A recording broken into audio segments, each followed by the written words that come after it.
The Haunting of Hill House's ending faces an even bigger challenge than most horror movies. At nearly 10 hours, there is a lot of emotion and interest vested in the show, pulling off a satisfactory ending. Not only that, but the show's Rashomon format puts a lot of pressure on making sure the ending satisfies emotionally, logically, and still remains pretty scary. So how does The Haunting of Hill House do in its final episode, Silence Lay Steadily?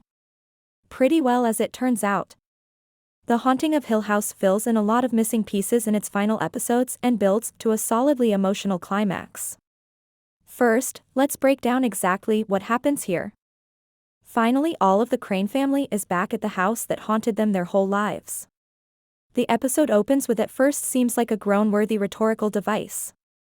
Steve is writing the story of what happened to him and his siblings when they returned to Hill House, and sharing his progress with his suddenly very pregnant wife.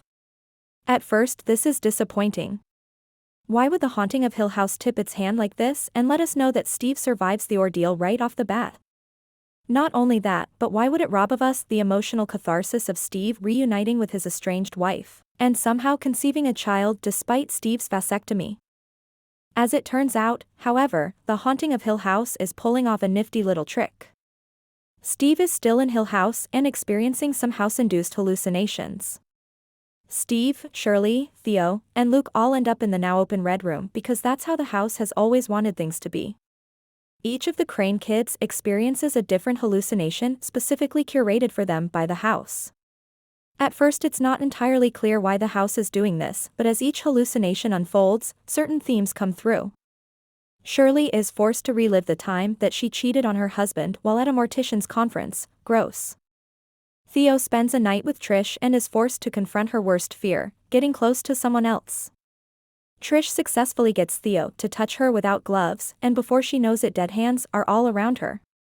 Luke goes back to the night that he left the rehab facility in search of Joey. This time Joey actually did use Steve's money on a hotel for the night and not just drugs. Still, she did get some drugs, and Luke wakes up with a needle full of rat poison in his arm. In each of the characters' hallucinations, the ghost of Nell appears and is able to shock her siblings back to reality with her touch. So what exactly is happening here? Why is the Red Room in Hill House putting them through these paces? Ghost Nell reappears within the room and offers a solid explanation. Mom says that a house is like a body, and that every house has eyes and bones and skin and a face. This room is like the heart of the house. No, not a heart, a stomach. The Haunting of Hill House refreshingly never offers an explanation for what Hill House even is. It never discusses the origin of Hill House or what made it so evil. It does, however, offer a clear explanation for the nature of this evil. The house is essentially a lonely person looking to consume all who would enter it. Years ago, the Crane family escaped its clutches, and the house has never fully let them go. That's why the Crane siblings sometimes experiences shadows of the ghosts of Hill Houses in their day-to-day lives. The non-linear nature of the series and the finale makes things a bit difficult to explain thoroughly.